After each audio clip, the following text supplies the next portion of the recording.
Hold on to your nurturing blades, folks, the wait is finally over. The first episode of Demon Slayer Swordsmith Village arc has arrived and is nothing like we've ever seen before. Fans have been waiting for over a year and the anticipation has been unbearable. But let me tell you, it was worth every second of the wait. From the stunning visuals to the nostalgic theme songs, it's clear that the team behind the Demon Slayer Season 3 has knocked it out of the park. And can we talk about the Infinity Castle? The details are so intricate and breathtaking. It's like you're right there in the middle of the action. Kudos to the team for pulling this off and making us laugh, cry and scream all in one episode.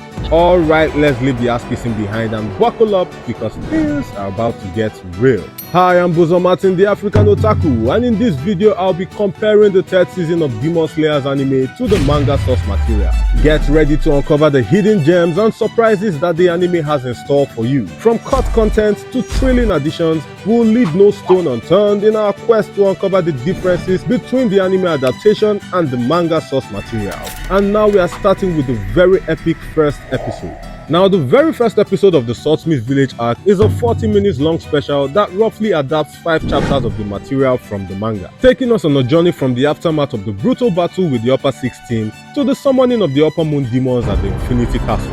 The episode starts off with Goto, a member of the Kakushi, arriving at the entertainment district after Team Tanjiro's intense fight with the Upper Six team, Gyutaro and Daki. Interestingly, the animators were able to expand on a single clip from the manga to create a dramatic and sentimental scene. We see the team all crouched up, making Goto think they are having a group hug. However, on closer inspection, he realizes they are all unconscious, crouching on Nezuko for support, and are eventually carried away for emergency medical care. From there, the rest of the scenes are closely adapted from the manga, with Kagaya expressing his joy at the team's success over the upper rank demon, a feat which hasn't been achieved in over a century. However, the panel showing his keys were cut off, so I guess we'll have to wait till the Infinity Castle arc to see them again. After that, we move on to the summoning of the Upper Moons to the Infinity Castle. And as I said earlier, the visuals in this episode are top notch. Whoa, just whoa, bravo, wow. The Infinity Castle looks like a modern city with stunning displays of lights and buildings that move like elevators. It's a feast for the eyes that will leave you wanting more.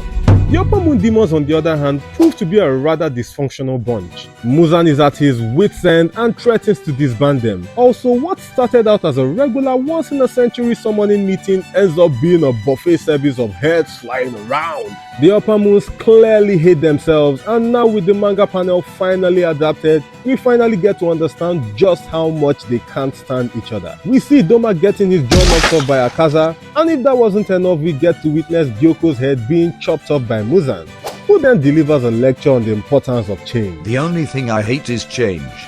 And that's why I do not change my underwear. Meanwhile, Doma gets his head chopped off again, and Akaza doesn't escape unscathed either, losing a hand in the fray. It's like watching a car crash. You can't just look away. These demons are the definition of dysfunctional, and the only one who seems to have it together is the Upper Moon one Kuchiki Byakuya.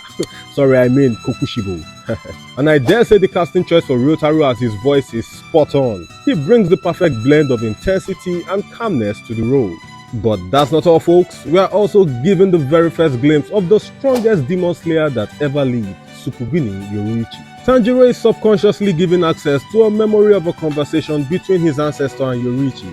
This scene is quite touching because it portrays Yoruichi as a normal human with full awareness of his inadequacies, seeing himself as unworthy to bear the hopes or praise of a child, let alone the whole of humanity. Right after that, Tanjiro wakes up from a 2-month-long coma and reunites with his friends, save Zenitsu who's out on a mission, which is also portrayed in another anime-only scene. And who could forget the added anime scene where Tamayo's cat pays a visit to check on Tanjiro's health.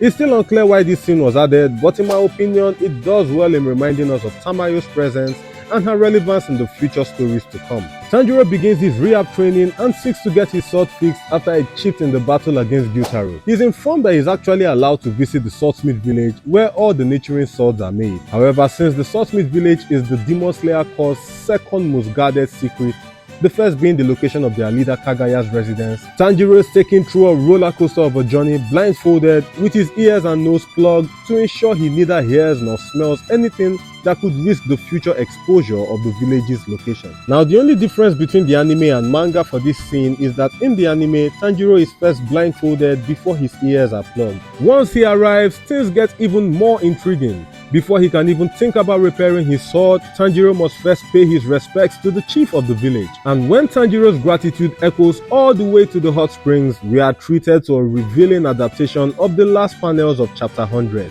featuring the love Hashira Kanroji Mitsuri. Yes, it's the moment you've been waiting for, the tantalizing glimpse behind the veil of censorship rumors. Oh, I admit I was looking forward to seeing how they portray these parts in the anime, given the early rumors of full-body censorship. But I will say the scene was adapted fairly similar to the manga, with just a few barely significant differences. Truly some nicely suitable content for someone's next book, if you know what I mean. In the last chapter of the episode, our hero Tanjiro pays a visit to the village chief to find his swordsmith Haganezuka. But things quickly get spicy when the chief blames Haganezuka for the frequent chips and damages to Tanjiro's sword. Tanjiro quickly apologizes and tries to take responsibility for the damage to his sword, but the chief quickly dismisses his apology, telling him that the quality of a nurturing sword is solely based on the skills of the swordsmith.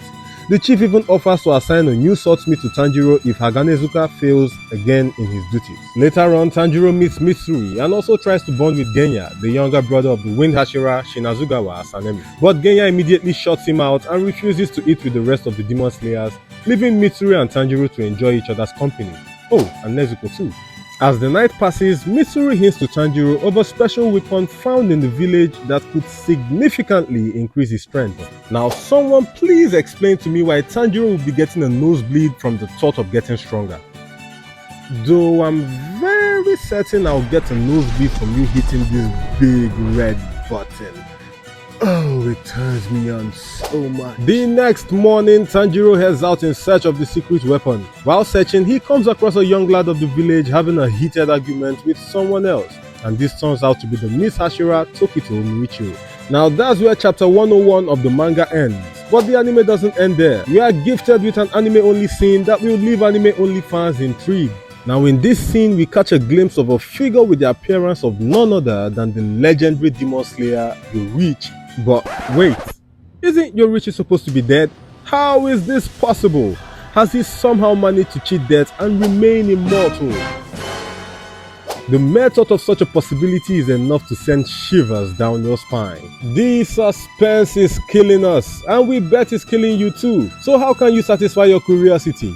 Well, you have three options, my friend. You can either wait until episode 2 to find out what happens next. You could read the manga and discover the truth for yourself. Or preferably click the video card on the screen to watch the breakdown of the second episode of the Swordsmith Village arc. Now, we won't spoil the surprise for you, but we can guarantee that you're in for a treat. From Tanjiro's encounter with the village chief to his meeting with the Miss Hashira and the surprise appearance of a figure resembling Yoriichi, this episode has set the stage for what promises to be a thrilling journey. But what do you think about the anime's adaptation of these early chapters? Did it capture the essence of the manga or did it fall short? What were your favorite moments and what are you looking forward to in the future episodes? Let's continue this discussion down in the comment section below. Share your thoughts, theories and predictions with us and let's explore the world of Demon Slayer together. Thanks for watching and we can't wait to see you in the next video.